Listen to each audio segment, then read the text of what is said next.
What is up, everybody? DPX here reviewing today The Flash. Now, before we get started, you know what to do. Be sure to like this video, subscribe, and hit the bell, leave a comment, or I will go back in time and just mess up your time. Not the whole world, just your timeline. So, The Flash. Is this like the most troubled production superhero comic book movie of all time, or what? Like, this movie was announced to be in production around the same time the Flash TV show, like the CW show, started, like first aired, right? And since then it was like director swaps, there's a whole, all that stuff, and then everything with Ezra Miller happened, and I'll talk about that a little bit.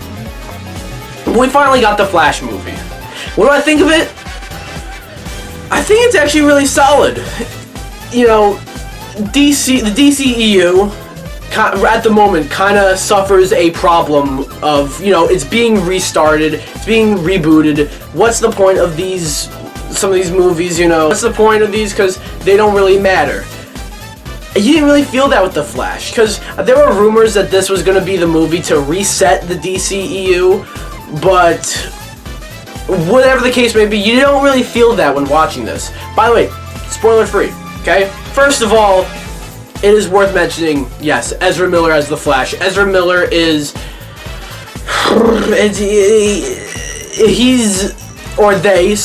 they are like the biggest PR nightmare I think any company has ever had to deal with.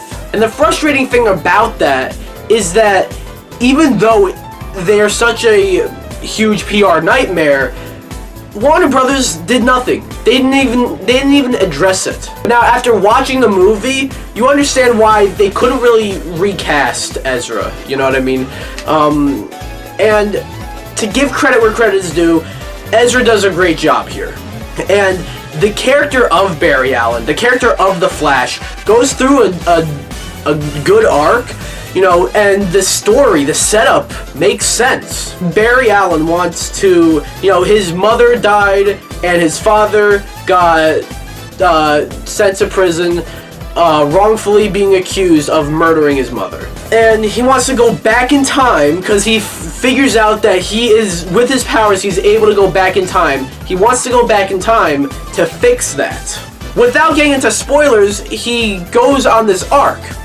You know what, I'm just going to leave it there. He goes on this arc. And the banter between the two Barry Allens, the two Flashes. You know, you have the younger Barry, who's like this, he's 18 years old. And this older, you know, adult, the fucking Barry Allen, and he finds this younger Barry very annoying.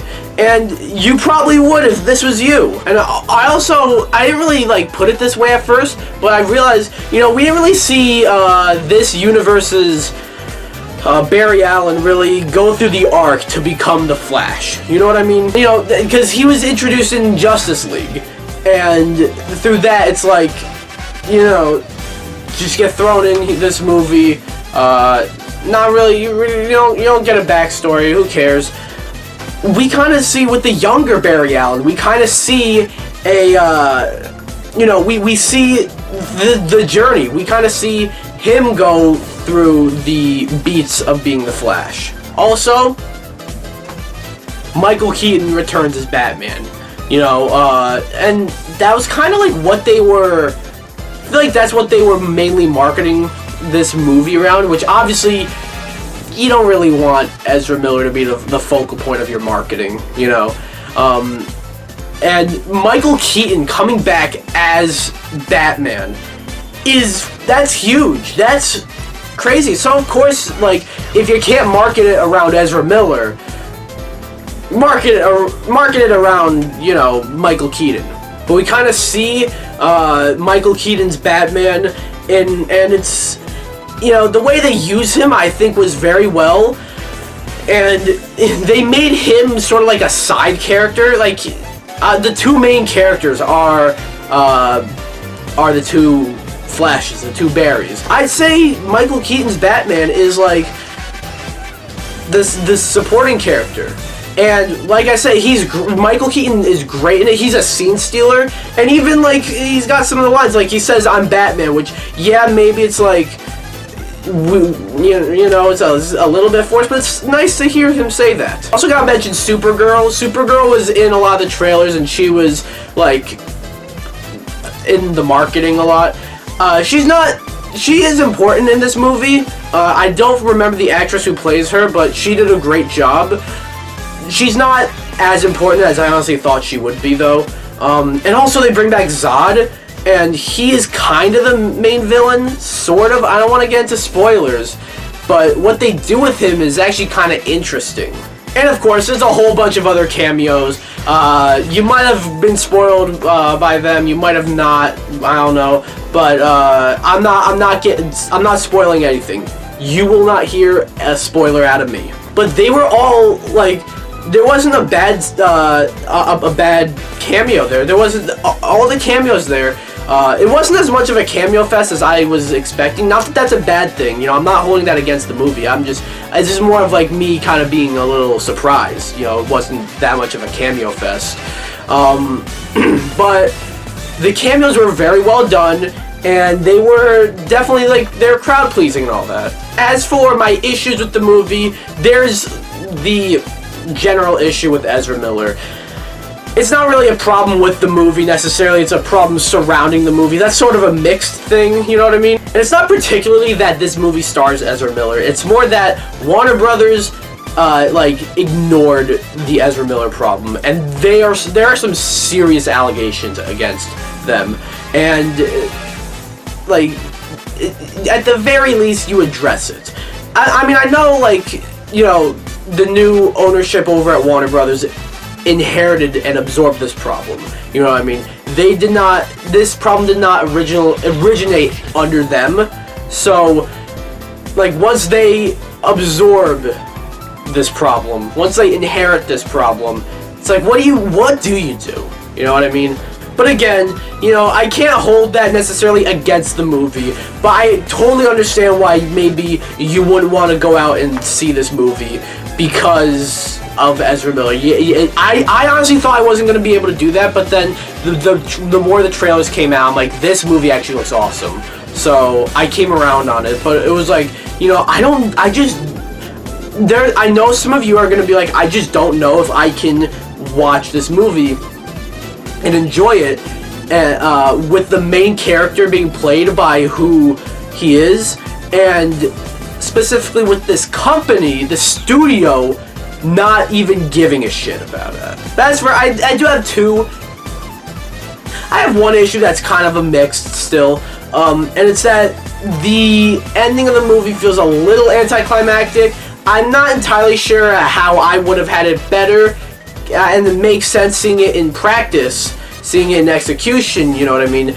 But it just doesn't, it definitely didn't seem like the conclusion I was expecting with everything that was going on. Not that it was a bad ending, but the bad thing about this movie, you've probably heard about it, it is the CGI. Now, the director, Andy Muschietti, he said that the bad CGI was done on purpose. Now, that sounds like an excuse, but there are also some times where it's like, okay, that scene I can kind of understand it, but basically all the CGI is very shoddy, and they look like graphics from an Xbox 360 game. You know what I mean? I heard that in some of the reviews. I'm like, the Xbox 360 graphics were pretty good for its time.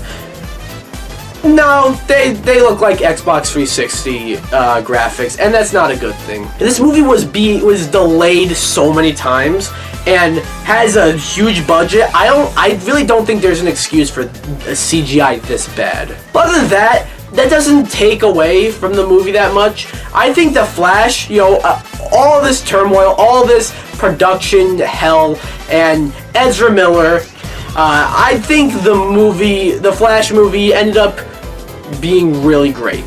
The DCEU might not have a whole lot left, but this is a great swan song, even though it's not a great swan song, because it's not a swan song, because we're still getting Blue Beetle, which is iffy if that's taking place in the DCU or not, and Aquaman, which will be, but this is a really good movie. It's definitely one of the better DCEU films, and I'm going to give The Flash an 8.5 out of 10. That's my review for The Flash. What do you guys think of it? Have you guys seen the movie? Have you not seen the movie? Do you like the movie? Do you not like the movie? And if you haven't seen the movie, do you guys want to see it, not want to see it? Anything about the movie, let me know down below. Anyways, be sure to comment, subscribe, or I will mess up your timeline. Bye!